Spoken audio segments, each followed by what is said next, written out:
Hello, my name is Keshwani. That's K-E-S-H-W-A-N-I, Keshwani. I have been solving math problems for GMAT out of this book here, the GMAT Review, the official guide. If you do not own this book already, purchase one immediately. You will find it at mba.com. The problem that I'm about to solve is the last problem that you will find on page number 176, problem solving 181. The problem itself is on page number 176. The answer choices are on page number 177. But I'm going to use, for my notation, I'm going to use page 176 because that's where the actual problem is.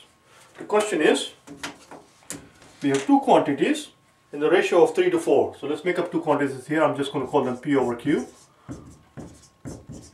Where do P and Q come from? I just made them up. If you don't like P and Q, use A and B, use X and Y, I don't care. Call them whatever you like.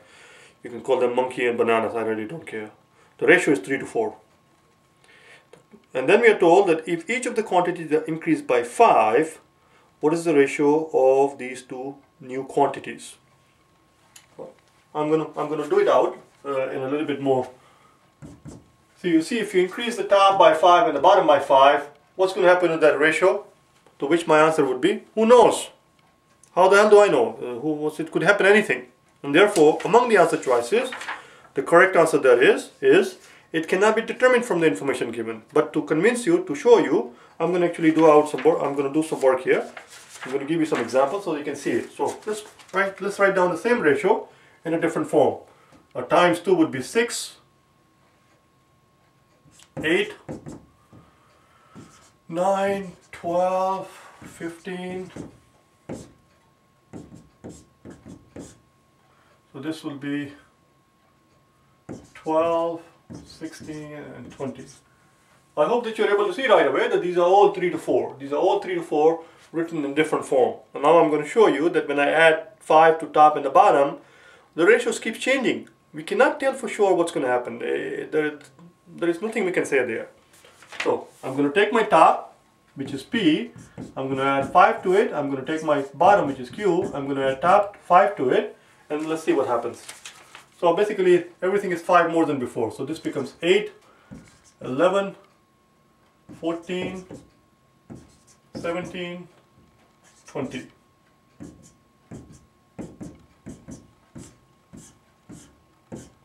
Well, I should not put an equal sign. What a ridiculous thing to do. Well, I'll show you why I shouldn't put an equal sign. I'm going to leave it here for the time being. These are equal. These are all the same.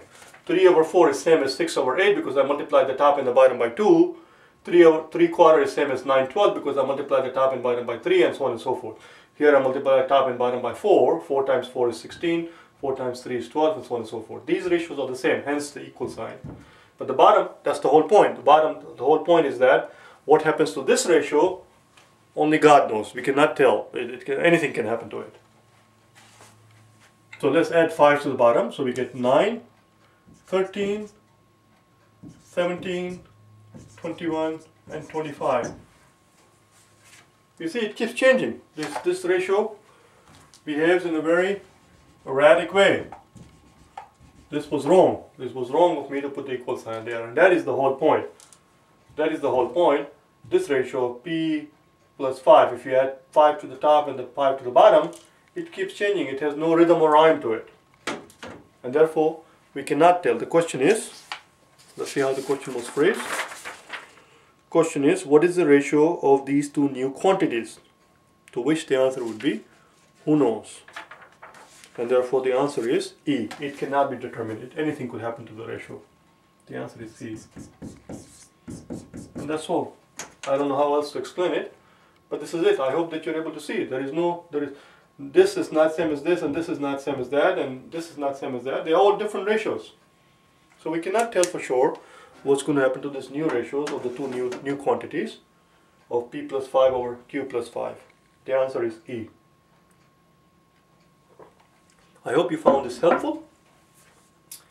If you wish to buy the DVDs that I have put together, which contain the solutions to all the math problems, or if you wish to hire me for personal private tutoring, I am located in Hartford, Connecticut, in the state of Connecticut. Send me an email. Go to my website at www prep, prep, for, gmat.com. Send me an email, we'll talk. Alright? Thank you.